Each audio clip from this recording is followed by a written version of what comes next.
Hello friends, আজ আমি share করব কম জিনিসের মধ্যে ইজিলি কিভাবে আমি মেকআপ করি। তো ফ্রেন্ডস, প্রথমে আমি নিয়ে নিচ্ছি টিস্যু, কারণ মুখটাকে ভালো করে ক্লিন না করলে আমাদের মুখে ভালোভাবে মেকআপটা বসবে না। তো প্রথমে মুখটাকে টিস্যু দিয়ে ক্লিন করে নিব। ফ্রেন্ডস, আমার কাছে টোনার না থাকায় আমি প্রথমে প্রাইমার অ্যাপ্লাই করে নিচ্ছি। তো ফ্রেন্ডস, আমি প্রাইমারটা ভালোভাবে সেট করার পর এখানে ইউজ করছি জনসন্স বেবি অয়েল। আপনারা চাইলে যে কোনো একটা ক্রিম ব্যবহার করতে পারেন, কিন্তু যদি আপনারা অয়েলের ওপর মেকআপ করেন তাহলে মেকআপটা খুব ভালো বসে।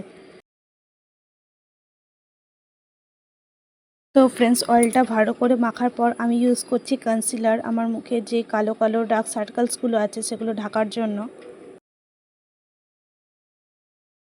তারপর যে কোনো ব্লেন্ডার দিয়ে ভালোভাবে ব্লেন্ড করে নিতে হবে।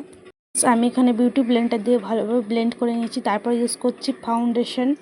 আমি এখানে অল্প ফাউন্ডেশন ব্যবহার করেছি, আপনারা চাইলে বেশি বেশিও ব্যবহার করতে পারেন। তারপর একটা বিউটি ব্লেন্ডার দিয়ে এরকম ড্যাব ড্যাব করে এটা ব্লেন্ড করে নিতে হবে। মাথায় রাখবেন যেন এটা ঘষতে ঘষতে ব্লেন্ড না হয়, এটা এরকমই ড্যাব ড্যাবভাবে ব্লেন্ড করতে হবে, নইলে কিন্তু মেকআপ ভালোভাবে বসবে না। ফ্রেন্ডস, তোমরা দেখতেই পাচ্ছ আমি কি সুন্দর ব্লেন্ড করে নিয়েছি। তারপর একটা সেটিং পাউডার দিয়ে পুরো ফেসটাকে সেট করব।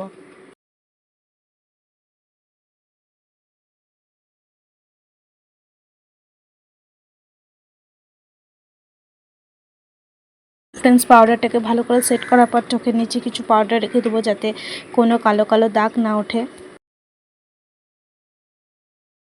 তো ফ্রেন্ডস, তারপর আমি ইউজ করছি আইশ্যাডো। জানি না আইশ্যাডো কীরকম হবে, কারণ আমি আইশ্যাডো ঠিক মতো লাগাতে পারি না। আমি যতটুকু পারবো আপনাদের আইশ্যাডো লাগিয়ে দেখাবার চেষ্টা করব। আইশ্যাডো লাগাতে গেলে এরকম একটা ব্রাশ আপনাদের সবার কাছে থাকা উচিত। এই ব্রাশগুলোতে আইশ্যাডো খুব ভালোভাবে লাগানো হয়। ফ্রেন্ডস, আপনারা চোখে যে কালারে আইশ্যাডো ব্যবহার করবেন ওই আইশ্যাডোটা একটু চোখের নিচে লাগিয়ে নেবেন, তাহলে চোখগুলো একটু মোটা মোটা লাগবে।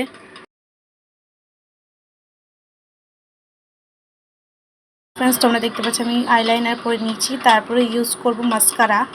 ফ্রেন্ডস, মাস্কারা লাগাতে গেলেই আমার চোখে এরকম একটা প্রবলেম হবেই। তোমাদের কার কার সাথে এরকম প্রবলেম হয় আমাকে প্লিজ কমেন্টে জানাবে। এই চোখে মাস্কারা লাগানোর পর এবার আমি লাগাবো ব্লাশ। এটা হলো আমার মেকআপের বেস্ট পার্ট। তোমাদের মেকআপের কোন পার্টটা বেশি ভালো লাগে আমাকে কিন্তু কমেন্ট সেকশনে জানাতে ভুলবে না। এরকম ব্লেন্ডার দিয়ে ব্লেন্ড করে নেব, আর ব্লেন্ড করার সময় একটু হাসবেন। ব্লাশটা ব্লেন্ড করার পর আমি এখানে ইউজ করছি হাইলাইটার।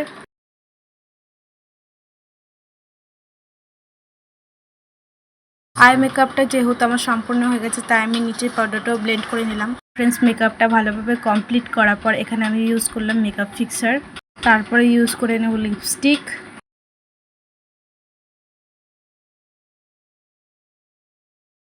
তো ফ্রেন্ডস, ফাইনালি আমার মেকআপটা পুরো কমপ্লিট হয়ে গেছে, আর তোমরা দেখতেই পাচ্ছ কতটা ন্যাচারাল লাগছে।